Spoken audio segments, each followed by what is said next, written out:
കൃഷ്ണ ഗുരുവായൂരപ്പ ശരണം. ഗുരുവായൂരപ്പൻ്റെ ഉച്ചപൂജ കഴിഞ്ഞു, കടമാലങ്കാരം കഴിഞ്ഞ് നട തുറന്നു കേട്ടോ. അപ്പം എല്ലാവരും വരൂ, ഗുരുവായൂരപ്പനെ കാണാം. നമുക്ക് ഗുരുവായൂരപ്പൻ്റെ ചതുർബാഹുവായ വിഗ്രഹത്തിൽ ഏത് രൂപത്തിലാണ് ഭക്തരെ കാണാനായിട്ട് ഭഗവാൻ ഇരിക്കുന്നത് നോക്കാം. ഇന്നിപ്പോൾ ശനിയാഴ്ച, അത്യാവശ്യം തിരക്ക് തന്നെയാണ്. എന്തായാലും നമുക്ക് തൊഴാനായിട്ട് പോവാം. അങ്ങനെ വന്ന് നമ്മൾ ആദ്യം തന്നെ ആ കിഴക്കേ നടയിലുള്ള മഞ്ജുളാലിൻ്റെ അവിടെ വന്ന് മഞ്ജുളാലിനെ ഒന്ന് കാണാം. മഞ്ജുളാലിനെ ഒന്ന് പ്രദർശനം ചെയ്യാം. ആ മഞ്ജുള വാരസ്യാരുടെ സ്മരണയ്ക്കായിട്ട്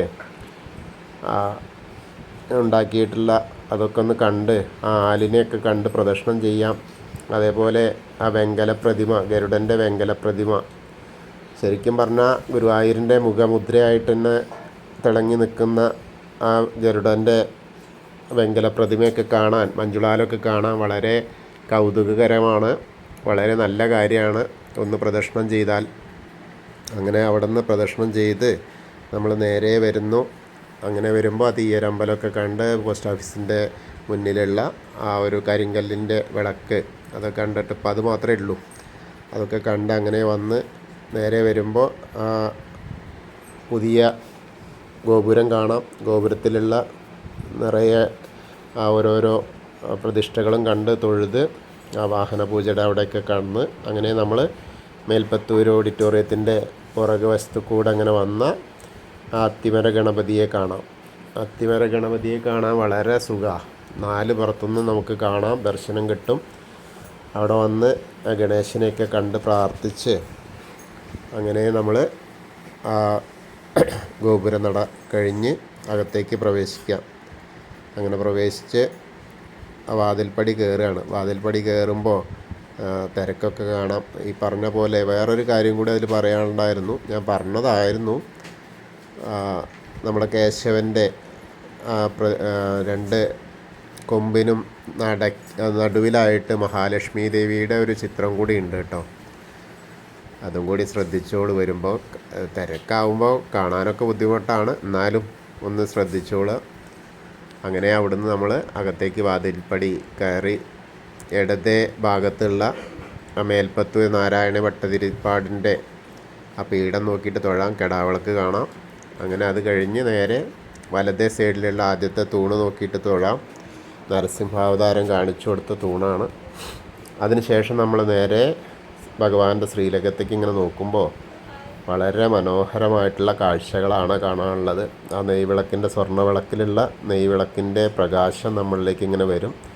അങ്ങനെ നോക്കി വരുമ്പോൾ ഒന്ന് ശ്രീലകത്ത് വളരെ മനോഹരമായിട്ടുള്ള ആ ദശാവതാരത്തിലെ 2ാമത്തെ അവതാരമായ കൂർമാവതാരത്തെയാണ് പ്രതിനിധാനം ചെയ്യുന്നത്. കളഭം കൊണ്ടുള്ള അലങ്കാരം.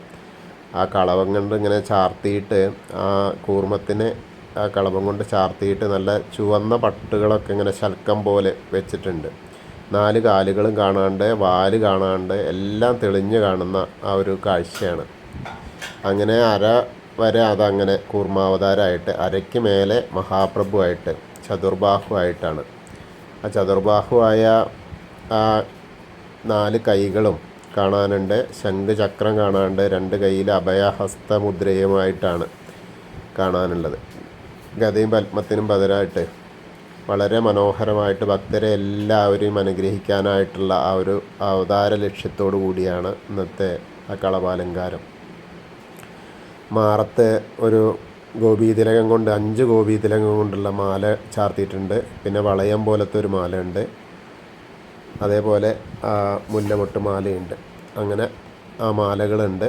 പിന്നെ തിരുമുടി മാല കാണാനുണ്ട്. തിരുമുടി മാല 2 എണ്ണം, തുളസിപ്പൂവും വെളുത്ത പൂവായിട്ടുള്ളതും തുളസിപ്പൂവും തെച്ചിയും വെളുത്ത പൂവായിട്ടുള്ളതും. അതുപോലെ തന്നെയാണെന്ന് വലിയ ഉണ്ടമാല നല്ല ഇങ്ങനെ ചാഞ്ഞ് കിടക്കുന്നു. 2 ഉണ്ടമാലകളുണ്ട്, തെച്ചിയും തുളസിയും വെളുത്ത പൂവായിട്ടുള്ളതും. വെളുത്ത പൂവിന് കൂടുതൽ പ്രാധാന്യം കൊടുത്ത് തുളസിയും കൂടി ഉള്ളതും. അങ്ങനെ നല്ല രസമായിട്ടുള്ള അലങ്കാരമാണ്. അപ്പോൾ എല്ലാവരും നമ്മുടെ ശ്രീലകത്തേക്ക്, ഗുരുവായൂരപ്പൻ്റെ ശ്രീലകത്തേക്ക് നോക്കിയിട്ട്, നമ്മളിപ്പോൾ സോപാനപ്പടിയിലാണ്. ഗുരുവായൂരപ്പൻ്റെ സോപാനപ്പടിയിൽ നിന്ന് ഗുരുവായൂരപ്പൻ്റെ ശ്രീലകത്തേക്ക് നോക്കി കാണുന്ന ആ ഒരു കാഴ്ചയാണ് കൂർമാവതാരം ആയിട്ടുള്ള ആ മഹാപ്രഭുവിനെ കണ്ട് വണങ്ങുകയാണ്. അപ്പോൾ എല്ലാവരും പ്രാർത്ഥിച്ചോളൂ ഗുരുവായൂരപ്പനെ. ആ കൂർമാവതാരമൂർത്തിയെ കണ്ട് പ്രാർത്ഥിച്ചോളൂ കേട്ടോ. അങ്ങനെ നമ്മൾ അവിടുന്ന് ഇങ്ങനെ സോപാനപ്പടിയിൽ നിന്ന് ഇറങ്ങി ആദ്യത്തെ ആ കല്ല് കാണാം, ബലിക്കല്ല്, അഗ്നികോണിലുള്ള ബലിക്കല്ല് നോക്കിയിട്ട് ബലി തർപ്പണം ചെയ്യുന്ന, ബലി തൂവുന്ന ആ കല്ല് നോക്കി തൊഴാം. പിന്നെ നേരെ വരുന്നത് ആ തിടപ്പള്ളി നോക്കിയിട്ട് ഭഗവാന്റെ നേദ്യം തയ്യാറാക്കുന്നതും ഗണപതി ഹോമം നടത്തുന്നതൊക്കെ ആ തിടപ്പള്ളി നോക്കിയിട്ടൊന്ന് തൊഴാം. പിന്നീട് ഇങ്ങനെ തിരിഞ്ഞ് നിന്നിട്ട് ആ ശ്രീകോവിലിൻ്റെ ആ ഭിത്തിയിലേക്ക് നോക്കിയാൽ ആലിലക്കണ്ണനെ കാണാം. ആലിലക്കണ്ണനെ കണ്ട് തൊഴാം. പിന്നെ സപ്തമാതാക്കളെ കണ്ട് തൊഴുത് ആ വിഘ്നേശ്വരൻ്റെ അടുത്തേക്ക് വരിക. വിഘ്നേശ്വരൻ്റെ അടുത്ത് വന്നാൽ നല്ല രസമായിട്ടുള്ള കാഴ്ചയാണ്. ഇന്ന് നന്നായിട്ട് ഗോളകയൊക്കെ ഇറക്കിയിട്ട് കിരീടമൊക്കെ വെച്ചിട്ടാണ്. നല്ല രസമായിട്ടുണ്ട് ആ വിഘ്നേശ്വരനെ കണ്ട് തൊഴാൻ. എല്ലാവരും തൊഴുതോളൂ കേട്ടോ. ഏകദന്തം മഹാകായം തപ്തകാഞ്ചന സന്നിഭം ലംബോദരം വിശാലാക്ഷം വന്ദേഹം ഗണനായകം.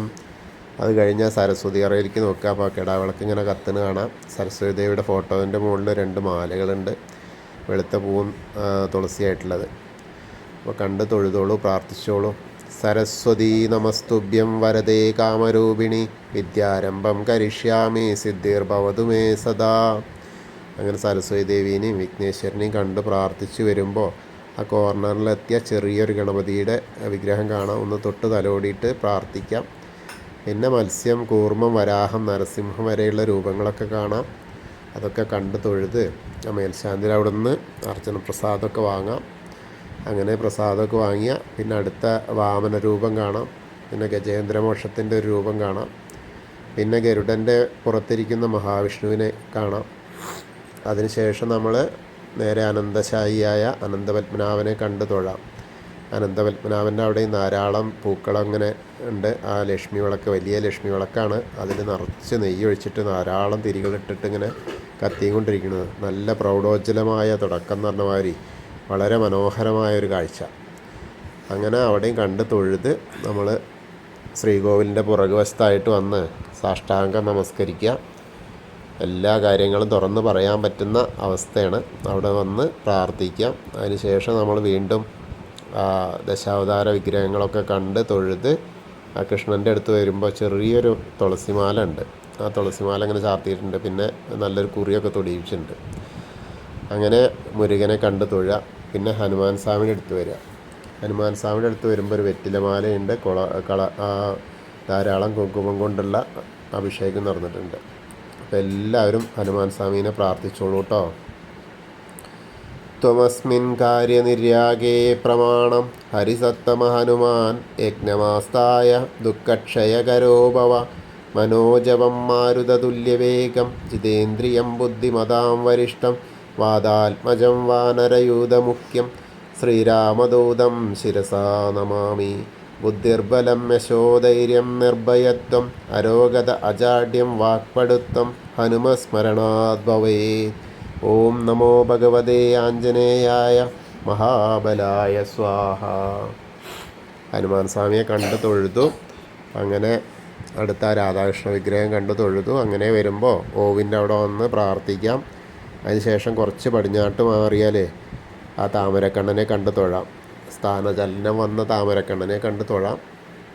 പിന്നീട് നമ്മൾ കിഴക്ക് വശത്തേക്ക് വരുമ്പോൾ ഗ്രില്ലിനെ കാണാം. ഗ്രില്ലിൻ്റെ ഉള്ളിലേക്ക് കടന്നാൽ ആ മണിക്കിണർ നോക്കി തൊഴാം. അതേപോലെ നേരെ ആ നൃത്ത അറയിലേക്ക് നോക്കിയാൽ നമ്മളെ താമരക്കണ്ണനെ അപ്പുറത്ത് നോക്കിയാൽ ആ പൊന്നുണ്ണിക്കണ്ണൻ നൃത്തം ചെയ്യുന്നതായിട്ട് ഇങ്ങനെ സങ്കല്പിച്ച് ആ കിടാവിളക്ക് കാണാം. ആ കിടാവിളക്കിൻ്റെ ദീപങ്ങൾ ആടിക്കൊണ്ടിരിക്കുന്നത് പോലെ നമ്മുടെ മനസ്സും ചഞ്ചലപ്പെട്ടിരിക്കുകയാണ്. അപ്പോൾ ആ ചഞ്ചലപ്പെട്ട മനസ്സിനെ സ്വായത്തമാക്കാൻ വേണ്ടി ആ കണ്ണൻ്റെ അനുഗ്രഹം ലഭിക്കാൻ വേണ്ടി നമുക്ക് അവിടെ നിന്ന് പ്രാർത്ഥിക്കാം.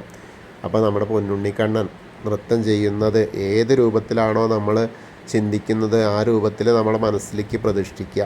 അപ്പോൾ നമ്മുടെ പൊന്നുണ്ണിക്കണ്ണൻ നൃത്തം ചെയ്യുന്നതായിട്ട് നമ്മൾ സങ്കല്പിക്കുക.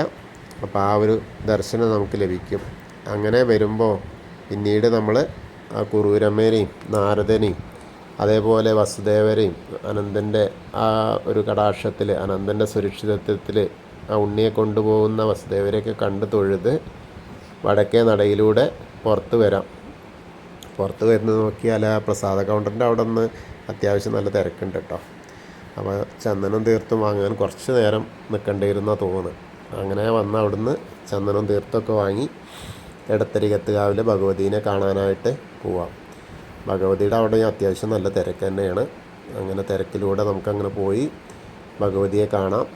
ഭഗവതിയുടെ അവിടെ ഇന്ന് നല്ല രസമായിട്ടുള്ള അലങ്കാരം, ചെറിയ ആ മുഖമൊക്കെ നന്നായിട്ട് ആ കളഭം കൊണ്ട് ഇങ്ങനെ ചാർത്തിയിട്ടുണ്ട്, ചന്ദന ചർച്ചിതമായിട്ടുണ്ട്. നല്ല വലിയൊരു വട്ടപ്പൊട്ടുണ്ട്, അതേപോലെ നെക്ലസ് മാല ഉണ്ട്, ആ കാശിമാല പോലത്തെ മാല അണിഞ്ഞിട്ടുണ്ട്. ധാരാളം പൂക്കൾ അലങ്കാരമായിട്ട് വന്നിട്ടുണ്ട്, മുകളിലുണ്ട്, വിധാനമായിട്ട് ചാർത്തിയിട്ടുണ്ട്. അപ്പം അമ്മേനെ കണ്ട് പ്രാർത്ഥിച്ചോളൂ. സർവമംഗളമാംഗല്യേ ശിവേ സർവാർത്ഥസാധികേ ശരണ്യേ ത്രയംബകേ ഗൗരി നാരായണി നമോസ്തുതേ. അങ്ങനെ അമ്മയെ കണ്ട് തൊഴുത് ആ കോർണറിലെത്തിയ മമ്മിയൂരപ്പനെ പ്രാർത്ഥിക്കാം. നമശിവായ നമശിവായ നമശിവായ എന്നുള്ള പഞ്ചാക്ഷരി മന്ത്രം ജപിക്കുക. ഏറ്റവും എളുപ്പത്തിൽ നമുക്ക് ചെയ്യാൻ കഴിയുന്ന മന്ത്രമാണ്, മറ്റൊന്നും ചെയ്യണ്ട. ആ നമശിവായ എന്നുള്ള ആ മന്ത്രം ജപിക്കുക, മമ്മിയൂരപ്പനെ പ്രാർത്ഥിക്കുക. അപ്പോൾ നമ്മൾ മമ്മിയൂർ പോയിട്ട് ദർശനം കിട്ടിയ ആ ഒരു പ്രതീതിയാവും. അതിനുശേഷം നമ്മളിങ്ങനെ ആ കൊടിമരത്തിൻ്റെ അവിടേക്ക് നോക്കി വരുമ്പോൾ ആൾരൂപ വഴിപാട് കാണാം, അതേപോലെ മഞ്ചാടിക്കുരു വാരുന്നത് കാണാം, പിന്നെ നെയ്യ് വിളക്ക് കത്തിക്കുന്നത് കാണാം. അതൊക്കെ കണ്ട് അങ്ങനെ ഗുരുവായൂരപ്പൻ്റെ കൊടിമരത്തിൻ്റെ അവിടെ വന്നിട്ട് ഗുരുവായൂരപ്പൻ്റെ ശ്രീലകത്തേക്ക് നോക്കുകയാണ്. വീണ്ടും നമ്മൾ ആ കൂർമാവതാരമൂർത്തിയെ ഒരിക്കൽ കൂടി കാണാനായിട്ട് നമ്മൾ ശ്രമിക്കുക. അപ്പോൾ ആ ദർശന സൗഭാഗ്യം കൂടി നമുക്ക് ലഭിക്കും. എന്നിട്ട് പ്രാർത്ഥിച്ചതിന് ശേഷം കൂത്തമ്പലത്തിൻ്റെ അവിടെ വന്നിട്ടൊന്ന് പ്രാർത്ഥിക്കാം. ആ മാനവേദന, ആ മയിൽപ്പീലി കൊടുത്ത ആ കൂത്തമ്പലം ഒന്ന് നോക്കി തൊഴാം. ഒരുപാട് പ്രത്യേകതയുള്ള കൂത്തമ്പലമാണ്. അപ്പോൾ അവിടെ നിന്ന് കണ്ട് തൊഴുത് വീണ്ടും നമ്മൾ നേരെ അയ്യപ്പസ്വാമിയുടെ അടുത്ത് വരിക. അയ്യപ്പസ്വാമീനെ കണ്ട് പ്രാർത്ഥിക്കാം. അവിടെ ഇന്ന് ആ ഗോളകി എന്നല്ല, കിരീടമൊക്കെ വെച്ചിട്ടാണ്, നന്നായിട്ടുള്ള അലങ്കാരമായിട്ടുണ്ട് കേട്ടോ. അപ്പോൾ അയ്യപ്പസ്വാമീനെയും കണ്ട് പ്രാർത്ഥിച്ചോളൂ.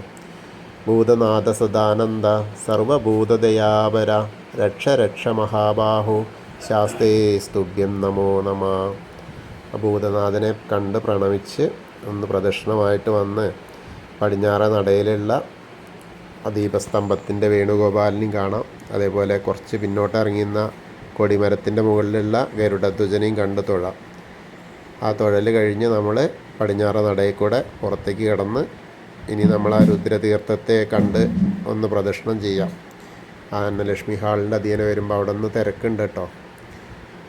പ്രസാദ കൂട്ടിനൊക്കെ തിരക്കുണ്ട്. എന്നാലും കുറച്ച് നേരം നിന്നാൽ അവർ അധീനം കടത്തി വിടും. അങ്ങനെ നമ്മൾ വരുമ്പോൾ പൂന്താനം പൂജിച്ച വിഗ്രഹമൊക്കെ കാണാം. നാരായണാലയത്തിൽ വന്നിട്ടൊന്ന് അവിടെയും തൊഴുത് നേരെ നമ്മൾ വരുമ്പോൾ ആ ഭഗവതി നടയുടെ അവിടെ ഒന്നുകൂടി തൊഴാം. പിന്നീട് നമ്മൾ ദീപസ്തംഭത്തിൻ്റെ അവിടെ വന്നിട്ട് ഒരിക്കൽ കൂടി ഭഗവാന്റെ ശ്രീലകത്തേക്ക് നോക്കാൻ കഴിയും. അങ്ങനെ നോക്കിയാൽ നമുക്ക് കാണാം. മുന്നിൽ വലിയ ആളുകളൊന്നും ഇല്ലെങ്കിൽ സുഖമായിട്ടുള്ള ദർശനം കിട്ടും. അങ്ങനെ അവിടെ നിന്ന് നോക്കിയാൽ തന്നെ കാണാം തെക്കേ നടയിലുള്ള കൂവളം.